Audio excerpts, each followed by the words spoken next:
నమస్కారం ప్రజలారా, మా యూట్యూబ్ ఛానల్. నా పేరు రాజు. కొత్త పలుకు ఆర్కే విశ్లేషణలో ఆర్కే గారు మాట్లాడిన విశ్లేషణ గురించి మాట్లాడుకున్నాం.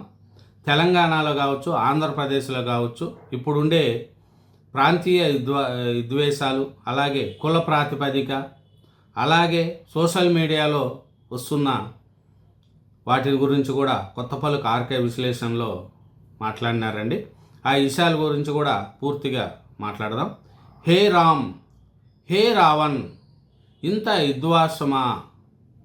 తెలంగాణలో కేసీఆర్ ప్రయోజనాలు రక్షణ కోసం ప్రాంతీయ విద్వేషాలు రగిలించడానికి కొంతమంది ప్రయత్నిస్తున్నట్లుగానే ఆంధ్రప్రదేశ్లో జగన్మోహన్ రెడ్డి రాజకీయ ప్రయోజనాల కోసం కుల మత విద్వేషాలు రగిలించడానికి ఇంకొందరు ప్రయత్నిస్తున్నారు. పవన్ కళ్యాణ్ నుంచి కాపులను విడదీయడానికి సాధ్యపడకపోతే కనీసం కాపుల నుంచి మిగతా కులాలను దూరం చేయడమే వ్యూహంగా ఎన్నుకున్న పరమార్థం. సోషల్ మీడియా వేదికగా సాగుతున్న ఈ రొచ్చ వల్ల కులాల మధ్య చిచ్చు రగలకపోతుందా అన్నది జగనన్నకు ఆశ. చూడండి, భాష యాసలను కించపరచడం ఎలా అభ్యంతరకరమో హిందూ మత గ్రంథాలను అవమానించడం కూడా అంతే ఆపేక్షణీయం. జీసస్ను సిలువ చేసి చంపిన మనుషులే ఆయన్ను దేవుడిగా మార్చుకున్నారు. పాపం చేయడం, ఆ తర్వాత పాప పరిహారం చేసుకోవడం మనుషులకు అలవాటే. అలాగే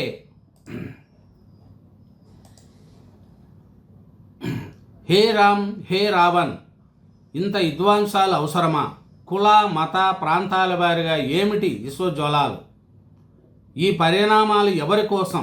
శ్రీరాముని రావణ బ్రాహ్మణులను కూడా తుచ్చ రాజకీయాల కోసం ముడిసరుకుగా వాడుకోవడం ఏమిటి?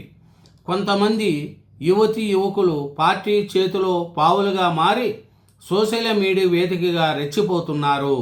తెలంగాణలో మరుగున పడుతున్న తెలంగాణ సెంటిమెంట్ను రగిలించడానికి ప్రయత్నం జరుగుతుండగా ఏపీలో కుల మత ప్రాతిపదికన విభజన సృష్టించే ప్రయత్నాలు మొదలైనాయి.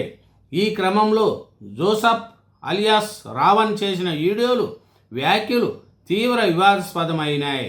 రాజకీయ ప్రయోజనాల వేటలో మత గ్రంథాల జోలికి వెళ్ళడం ఎందుకో?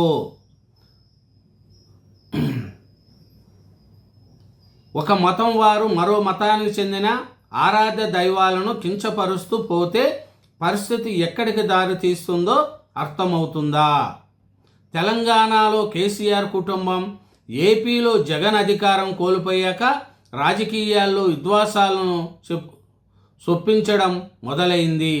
కేసీఆర్ అధికారంలో ఉన్నంతకాలం ఆంధ్ర తెలంగాణ అన్న భేదాభావం ప్రజల్లో కనిపించలేదు.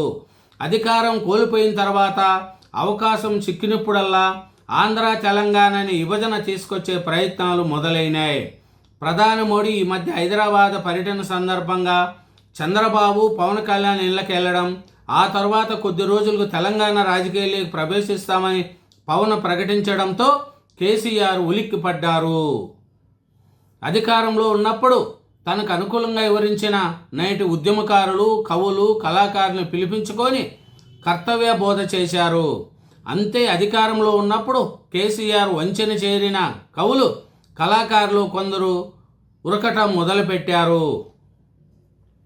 శ్రీరాముడు అరణ్యవాసం చేసిన, సీత చేత అగ్నిప్రవాసం చేయించిన అందులో అద్భుత సందేహం ఉందని హిందువులు నమ్ముతారు.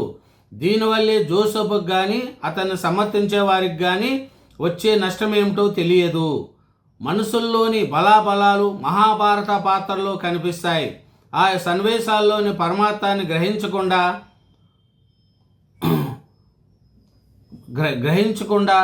రంధ్రాన్వేషణకు పూనుకోవడం మన అల్పత్వానికి నిదర్శనం. ఏపీ ప్రజల బలహీనత కులం, మతం అని గుర్తించిన జగన్ ఆ రెండింటినీ వాడుకుంటున్నాడు. జోసఫ్ అలియాస్ రావణ్ అనే ఒక చిన్న ప్రాణి చుట్టూ ఏపీ రాజకీయాలు తిరగడమే వర్తమాన రాజకీయాల్లో మహావిషాదం. రావణు వంటి వారి వల్ల హిందువులు సంఘటమైతే అది కూటమిగా లబ్ధి చేకూర్చవచ్చు. ఈ కారణంగానే కాబోలు హిందువులు సంఘటితం కాకుండా కులాల మధ్య విభజనకు జగన్ అండకు ప్రయత్నిస్తున్నట్లుంది. కులం కూడు పెట్టదు, మతం జీవితాలను మార్చదు అని తెలిసినా కూడా వాటి కోసం కొట్టుకోవడం అనాదిగానే వస్తున్నది. ఈ ఆర్కే విశ్లేషణలో ఇదే చెప్పారండి. కేసీఆర్ జగన్మోహన్ రెడ్డి గారు అధికారం కోల్పోయిన తర్వాత ఒకరు ప్రాంతీయత్వం, ఇంకొకరు కులాల మధ్య చిచ్చు పెట్టడం జరుగుతుందని కొత్తపల్లికి ఆర్కే విశ్లేషణలో చెప్పారండి. ఇంకా చూసుకుంటా పోతే కొత్తపల్లికి ఆర్కే విశ్లేషణలో ముఖ్యంగా ఈ కులాల మధ్య, ఈ మతాల మధ్య, ప్రాంతాల మధ్య చిచ్చు జరగడం ఎంతవరకు సమంజసం అనేది కూడా తెలుస్తుంది. భాష యాసలను కించపరచడం ఎలా అభ్యంతరమో హిందూ మత గ్రంథాలను అవమానించడం కూడా అంతే ఆపేక్షణీయం. ఈ పోకడల వల్ల 1-2 రాజకీయ పార్టీలకు తాత్కాలిక ప్రయోజనం చేకూర్చొచ్చు కానీ దీర్ఘకాలంలో దానివల్ల కలిగే అనర్థాల గురించి ఆలోచించరా? జన సైనికుల నుంచి వచ్చిన ఒత్తిడి వల్ల కావచ్చో లేదో మరో కారణం వల్ల ఏమో తెలియదు కానీ రావణ్ణ అరెస్ట్ చేసి విషయంలో ప్రభుత్వం తొందరపాటు ప్రదర్శించింది. ఉపా చట్టం కింద రావణ్ణ అరెస్ట్ చేయడానికి ఇప్పుడు చూపుతున్న ఆధారాలను ప్రారంభంలో చూపించి అరెస్ట్ చేసి ఉంటే అతనికి బెయిల్ వచ్చేది కాదు. ప్రభుత్వం తొందరపడిందన్న అపవాదు వచ్చేది కాదు. రావణ వంటి వారి వెనుక జగన్ అండుకో ఉన్నారా లేదా అన్న విషయంపై ప్రజలకు ఇప్పుడే స్పష్టత వచ్చింది. ఎవరు అంగీకరించినా అంగీకరించకపోయినా ఆంధ్రప్రదేశ్లో మెజార్టీ క్రైస్తవులు జగన్మోహన్ రెడ్డికి అండగా ఉంటున్నారు. ఇప్పుడు హిందువుల మనోభావాలను కించపరచడం ద్వారా జగన్ రెడ్డికి కలిగే అదనపు ప్రయోజనము ఏమిటి? సంక్షేమ పథకాల పేరిట అడ్డగోలుగా ఉచితాలను ప్రకటిస్తూ ప్రజలను సోమరిపోతలుగా చేయడం కాకుండా రాష్ట్రాల ఆర్థిక వ్యవస్థలను చిన్నాభిన్నం చేస్తున్న రాజకీయ పార్టీలు ఇప్పుడు మత ప్రాతిపదికన ప్రజలను చీల్చి ఏం సాధించుకుంటున్నాయి? కేసీఆర్ రాజకీయంగా నష్టం జరుగుతుందని అన్నప్పుడే తెలంగాణ సెంటిమెంటు తెర మీదకి తీసుకొస్తుంది.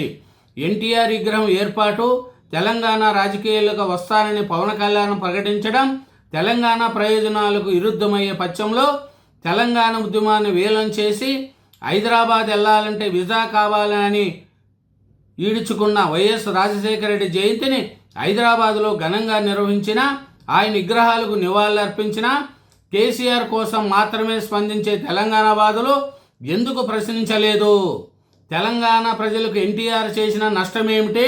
రాజశేఖర రెడ్డి చేసిన మేలేమిటి? కేవలం కేసీఆర్ రాజకీయ ప్రయోజనాల కోసం చుట్టూ మాత్రమే తెలంగాణ సెంటిమెంటు తిరుగుతూ ఉంటుంది. కేసీఆర్ కోసం కొంతమంది జర్నలిస్టుల పేరుతో రెచ్చిపోతున్నారు.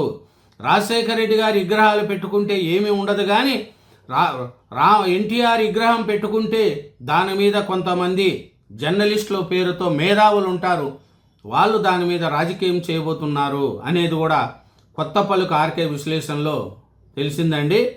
రావణ బ్రాహ్మ రాక్షసుడు కాదు, అనువనువున శివభక్తిని నింపుకున్నవాడు. అలాగే శూర్పణఖ ముక్కు చెవులు కోశారన్న కోపంతో సీతను అపహరించడమే రావణ బ్రహ్మ చేసిన అపరాధం. అపహరించిన సీత చిటికెను వేలు కూడా అతను ముట్టుకోలేదు. ఆకాశం ఉండి కూడా ఆమెను తాకలేదు, అవకాశం ఉండి కూడా ఆమెను తాకలేదు. క్షేత్రయుగ ధర్మం ప్రకారం పరాశ్రీని అవమానించడం, వాసించడం మహాపాపమని చెప్పడం కోసమే వాల్మీకి ఆ సన్నివేశాన్ని సృష్టించి ఉంటాడు. తన చావుకు తానే ముహూర్తం పెట్టుకున్నారని తెలిసి కూడా ముహూర్తం పెట్టుకున్న మహోన్నత క్యారెక్టర్ రావణ బ్రాహ్మణుది. పురాణాల్లోని సంఘటన సన్నివేశాల్లోని పరమార్థం తెలుసుకోకుండా వెకిలి వ్యాఖ్యలు చేయడం, అలా చేస్తున్న వారి అల్పత్వానికి నిరసన అవుతుందని తప్ప పౌరాణిక పాత్రల ఔన్నత్వాన్ని ఏమాత్రం తగ్గదు. ఇదేనండి టోటల్గా దీంట్లో సారాంశం చూస్తే కేసీఆర్ గారు తన రాజకీయ ఉనికికి ఎప్పుడైనా ఇబ్బంది వస్తుందన్నప్పుడు తెలంగాణ సెంటిమెంట్ని వాడుకుంటారు. అదే మన జగన్మోహన్ రెడ్డి గారు కులాల మధ్య చిచ్చులు పెట్టి హిందూ దేవాలయాన్ని అవమానిస్తున్న వారికి సపోర్ట్ చేసుకుంటూ తన రాజకీయానికి పనికొస్తుందో అనే ఉద్దేశంతో జగన్మోహన్ రెడ్డి గారు చేస్తున్నారనేది ఈ కొత్త పలుకు ఆర్కే విశ్లేషణలో సారాంశాలండి. థ్యాంక్ యూ వెరీ మచ్ అండి. నా ఛానల్ను సబ్స్క్రైబ్ చేయని వాళ్ళు ఉంటే దయవుంచి సబ్స్క్రైబ్ చేసుకోండి. అలాగే నా వీడియోను లైక్ చేయండి. Thank you very much.